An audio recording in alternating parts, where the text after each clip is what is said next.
আমাদের প্রথম নিবেদিত এই অডিও বুকের প্রথম গল্পের বিশেষ এবং অন্তিম পর্ব আজ আমরা প্রকাশ করছি।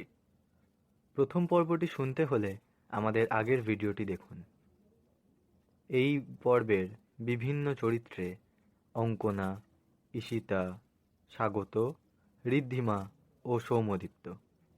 গল্পের সূত্রধার ও উৎকর্ষের ভূমিকায় আমি দীপ্তেশ।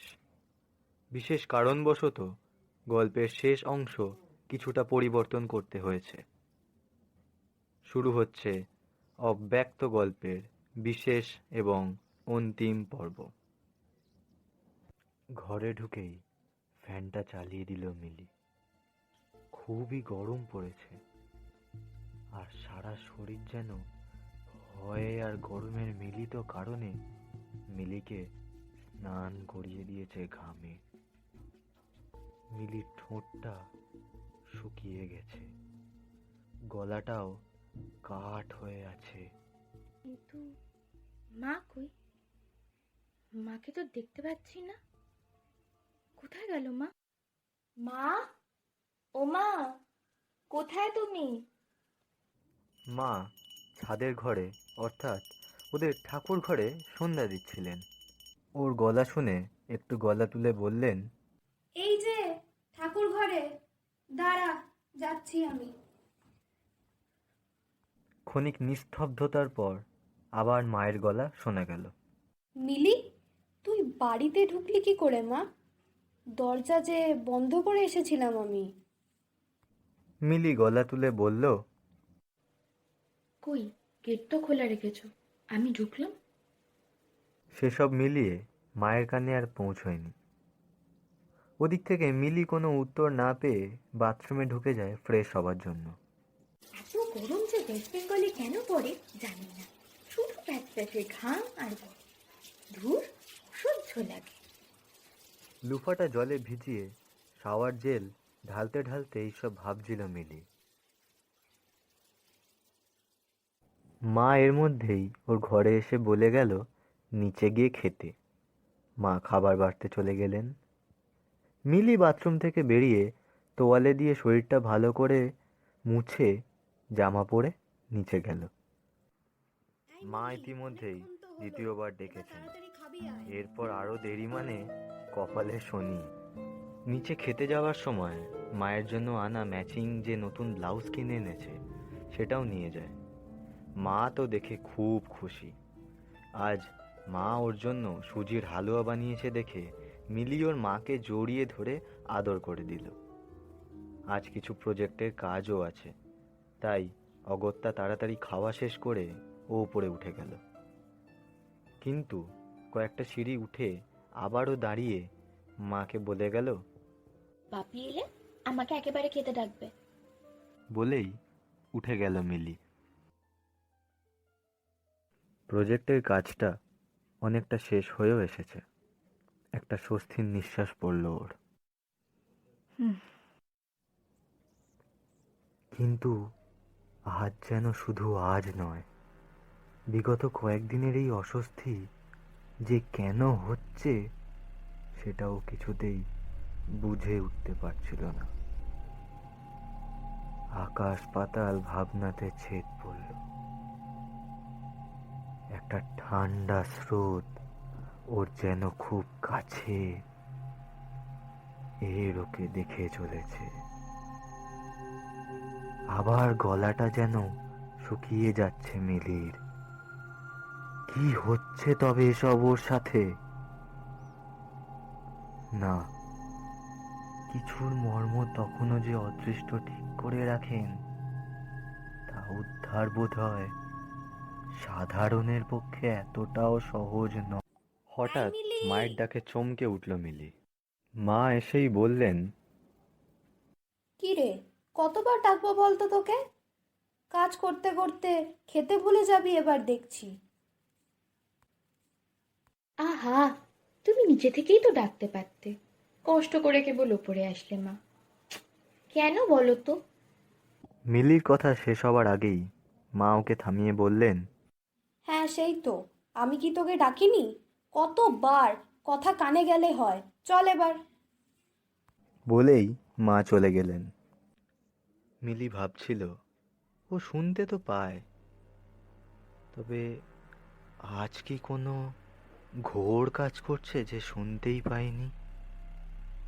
যাক, নিচে যাবার জন্য বিছানা থেকে নেবে দরজার কাছে যেতেই আবার অনুভব করলো সেই শীতলতা, যেন কেউ কিছু বারবার বলতে চাইছে ওকে। ক্রমশ গা ভারী হচ্ছে ওর। না, আর দাঁড়িয়ে থাকলে হবে না। মা বাপি অপেক্ষা করছে, ওদেরও দেরি হয়ে যাবে খেতে। মনে মনে বলেই মিলি নামতে লাগলো নিচে। কিরে মা, কলেজে কি খুব চাপ? মিলির বাপি বলতেই মিলি বলে উঠল, না বাপি, এই চলছে। মোটামুটি স্বাভাবিক কথাবার্তা দিয়ে রাতের খাবারটুকু শেষ করে বাপির সাথে আরও নানা রকম গল্প করে মিলি উঠে গেল উপরে ওর রুমে। রুমে ঢুকতেই আবার সেই শীতলতা, কেমন যেন গভীর যন্ত্রণা, কষ্ট লুকিয়ে আছে। রয়েছে অনেক অব্যক্ত কথা, যা বোধহয় চাপা পড়ে গেছে সময়ের স্রোতে, আরও যেন গ্রাস করেছে ওকে। সবটুকু দিয়ে কেবল ওকেই চাইছে। ফোনটা বেজে উঠল, তাল কাটল একটা গাঢ় ছন্দের, কোমল অথচ দৃঢ় বন্ধনের। কাছে গিয়ে দেখল উৎকর্ষ।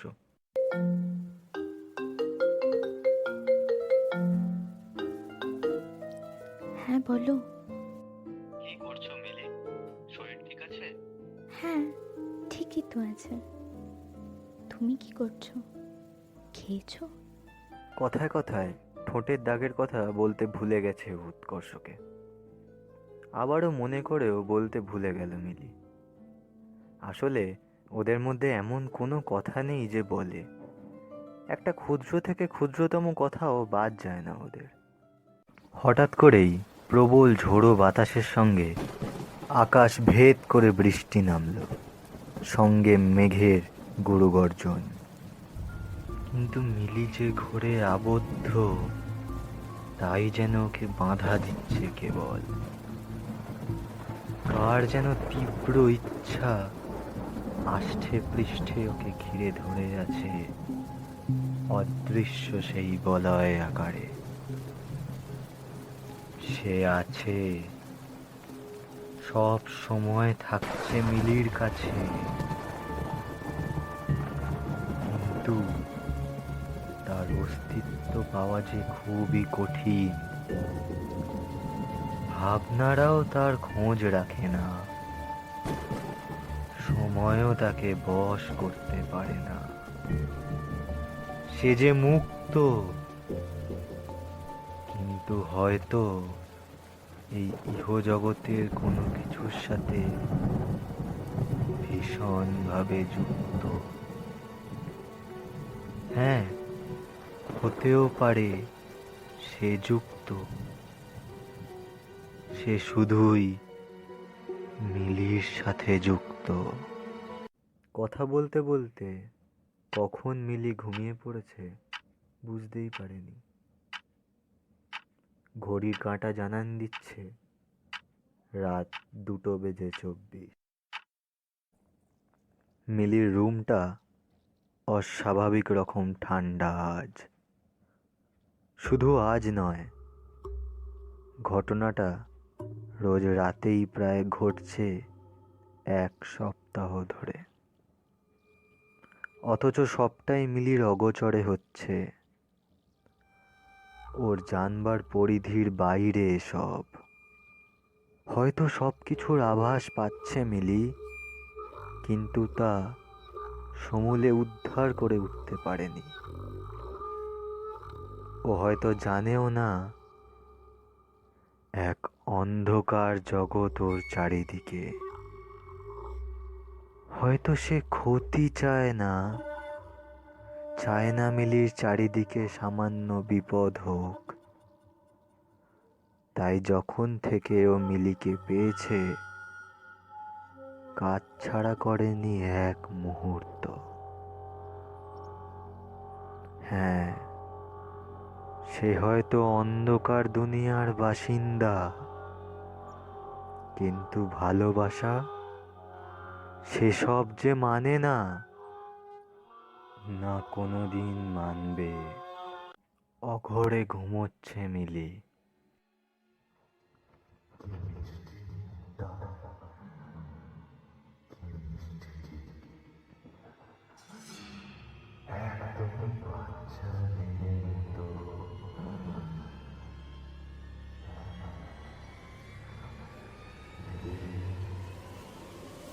তোর ঠোঁট দুটো আজও দূষণ লাগছে আমায়, আজও।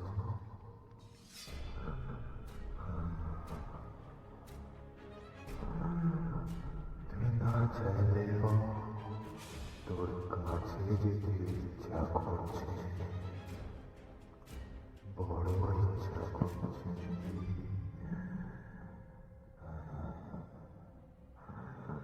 কিন্তু কাজে তোমার জন্য তুই ঠোঁটে ব্যথা পেয়েছিস।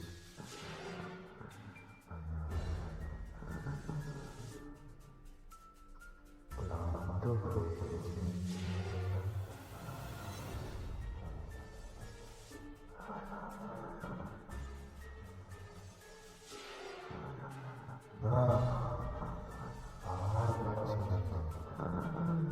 আমাকে আমাকে এত কেন দুর্বল করে দিস? কেন কেন দিলি? কেন? আমি যে আমি যে তোকে আর রাখতে পারছি না রে, আর রাখতে পারছি না। পারবো না তোকে ছেড়ে যেতে।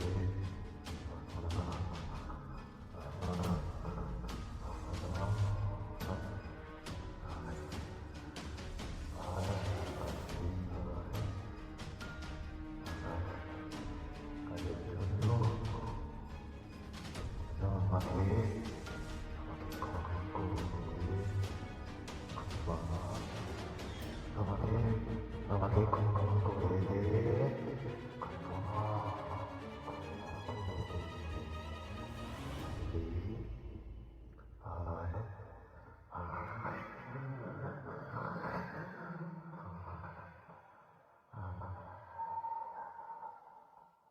আজ কি হচ্ছে ওর সাথে? উঠতে চেয়ে উঠতে পারছে না ও। কেউ যেন শক্ত করে বিছানায় ধরে রেখেছে ওকে। একটা শীতল নিঃশ্বাস পড়ছে ওর ঘাড়ে। এমন ঠান্ডা স্পর্শে জেগে উঠেছে ওর ঠোঁট, ফুলে উঠছে নাকের পাটা। এক আগুনে জ্বলছে যেন সে, আর তার অস্তিত্বহীন অথচ শরীরে বিরাজমান সেই স্পর্শদাতার। চেষ্টা করেও গলা থেকে আওয়াজের লেশ মাত্র বের হলো না মিলির। আর সেই ঘোর যেন ক্রমশ জড়িয়ে ধরেছে তার বাহু ধরে। কোমল ছিল স্পর্শ, যা এখন ক্রমশ কঠিন থেকে কঠিনতমে পরিণত হচ্ছে। হারিয়ে যাচ্ছে মিলি আস্তে আস্তে, পাগল হয়ে উঠেছে দৃঢ়তায়। ঠোঁটে ব্যথা অনুভব হচ্ছে, যা আস্তে আস্তে সারা শরীর জুড়ে কম্পমান। এমন যন্ত্রণা উপভোগ করতে করতে কখন ক্লান্ত হয়ে যে ঘুমিয়ে পড়েছে ও।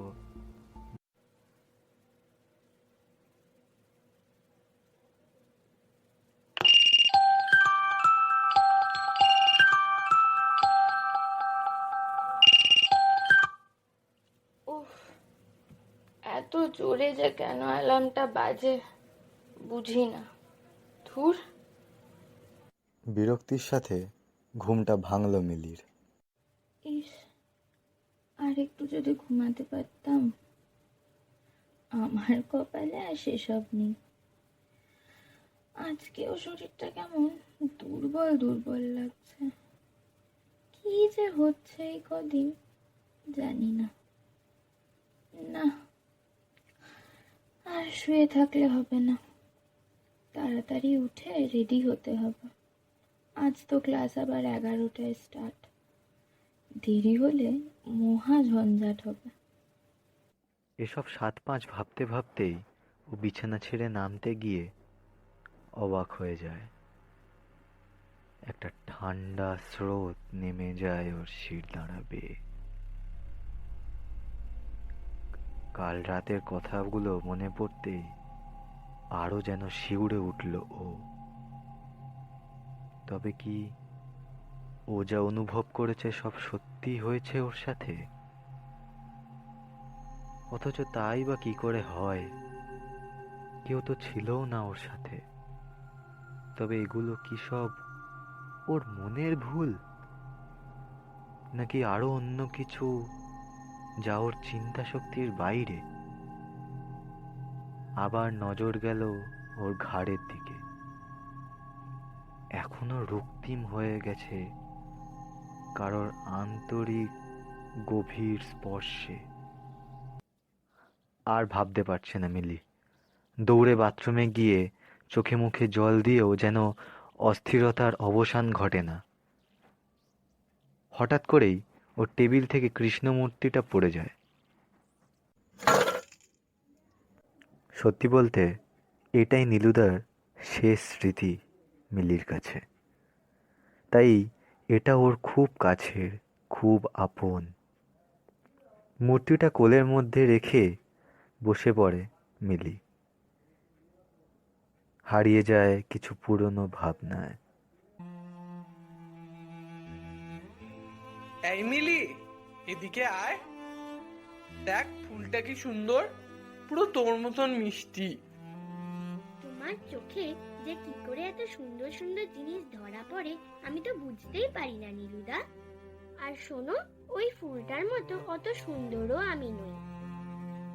একটু থেমে উত্তর দেয় বছর 13-র মিলি। তখন মিলি বেশ ছোট। প্রত্যেকবার স্কুলে অ্যানুয়াল পরীক্ষা দিয়ে ও বেড়াতে আসতো ওর মামার বাড়িতে।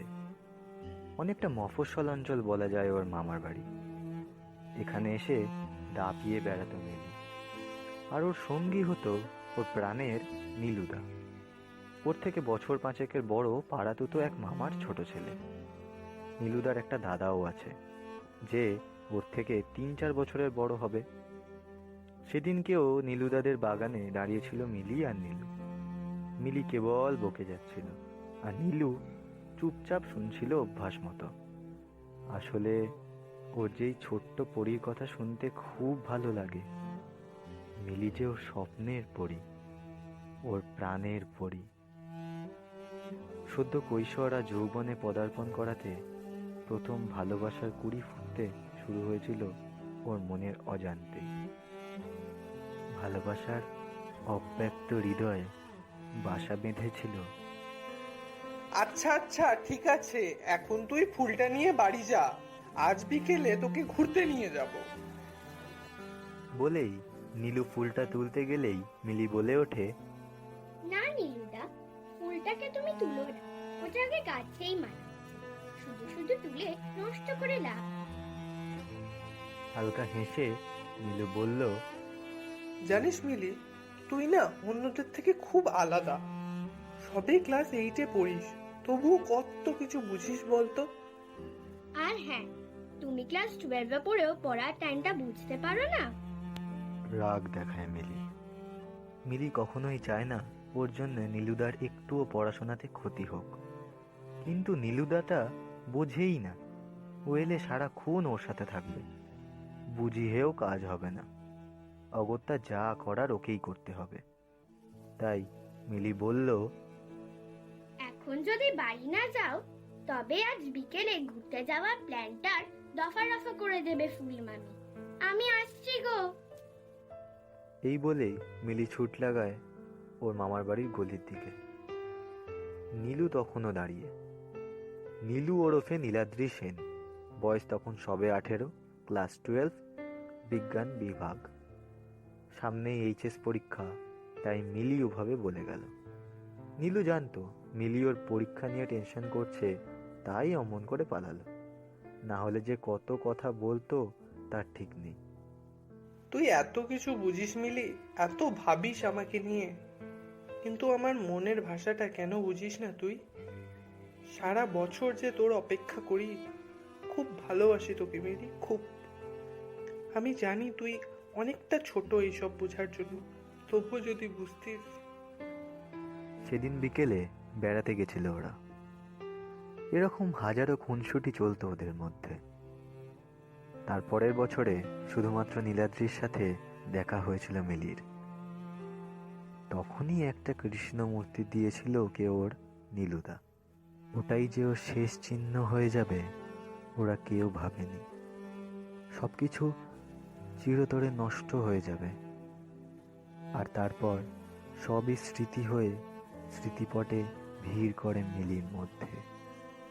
হঠাৎই 6 বছর আগে স্মৃতির সমুদ্রে ডুব দিয়েছিল মিলি। তার পরের বছরই নীলুদা ইঞ্জিনিয়ারিং পড়তে চলে যায় শিলিগুড়ি। আর ওদের দেখা হয়নি, কথা হতো খুব কম। নীলুদার কাছে ফোন থাকলেও ওর কাছে ছিল না। 4 বছরের কোর্স শেষ করে শিলিগুড়িতে পাওয়ার প্ল্যান্টে চাকরি পেয়ে গেল নীলুদা। শুনে ও খুব খুশি হয়েছিল, কিন্তু কথা হয়নি, কারণ ও তখনই এইচএস এক্সাম দেবে। কাজেই আর কথা বলার সুযোগ তেমন হয়নি ওদের। ও ভেবেছিল এক্সাম শেষ হলেই কথা বলবে, অনেক কথা, কিন্তু তা আর হয়নি। 1 বছরে চাকরি করতে করতে সব কিছু শেষ হয়ে গিয়েছিল নীলুদার। মিলি শোনে ওর নীলুদা নাকি সুইসাইড করেছে। সেই 3 বছর আগে যেদিন খবরটা পেয়েছিল, খুব রাগ হয়েছিল নীলুদার উপর। এইভাবে কি করে নিজেকে শেষ করে দিতে পারলে নীলুদা? একবারও বাড়ির কথা, সবার কথা ভাবলে না? এতটা স্বার্থপর কি করে হলে? কেন করলে এরকম? একবার ওই ছোট্ট বোনটার কথাও মনে পড়লো না? না, এরকম হাজারো প্রশ্ন বাসা বেঁধেছিল মিলির মনে। মায়ের ডাকে স্মৃতিপট থেকে বেরিয়ে এলো মিলি। কিরে, ঘুম থেকে উঠে এরকম মূর্তির মতন দাঁড়িয়ে আছিস যে? কলেজ যাবি না? শরীর খারাপ হলো নাকি? হ্যাঁ, শরীরটা একটু খারাপ লাগছে মা।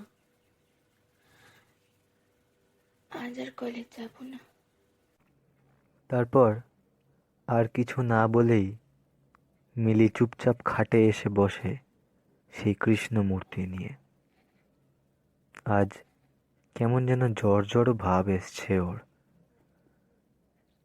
শুয়েছিল চুপচাপ বিছানায়। সকাল থেকে উৎকর্ষও ফোন করেনি। বলা ভালো, ও করতে দিতে চায়নি। আসলে ফোনটা সুইচ অফ করে রেখেছিল সকাল থেকেই। নানা এলোমেলো স্মৃতির কথা ভাবতে ভাবতেই আবার ঘুমিয়ে পড়ল মিলি। ঘুমের মধ্যে মিলির মনে হলো নীলুদা ওকে যেন হাতছানি দিয়ে ডাকছে। ও যেন এক অমোঘ আকর্ষণ টেনে নিয়ে যাচ্ছে নীলুদার সঙ্গে সঙ্গে। একবার ঘাড় ঘুরিয়ে দেখলো পিছনে মা, বাবা, উৎকর্ষ দাঁড়িয়ে, কিন্তু কোনো টান নেই যেন ওদের উপর। ক্রমে ক্রমে নীলুদা আর মিলির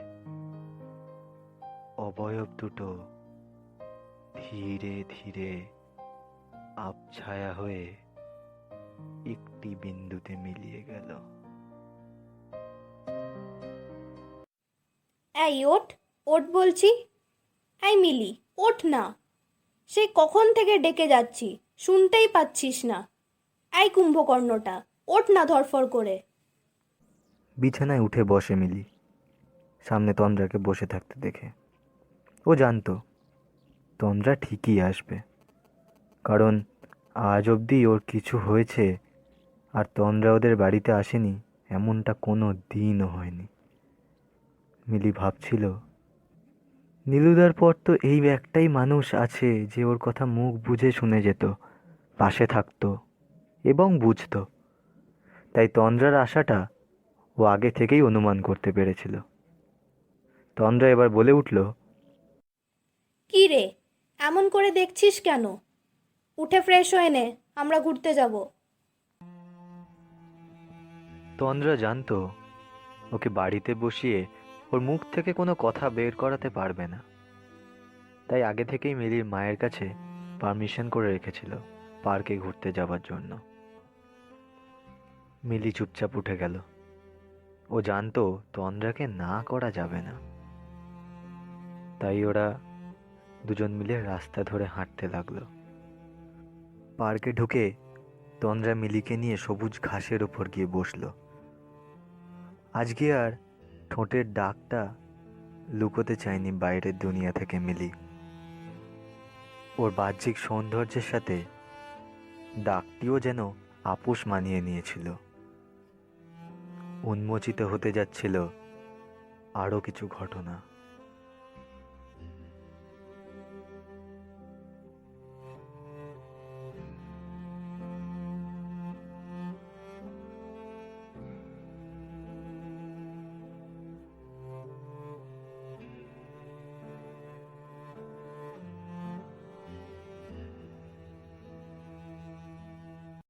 আমাদের এই গল্পটি এখানেই শেষ হলো। বিশেষ সহযোগিতায় অরিজিৎ।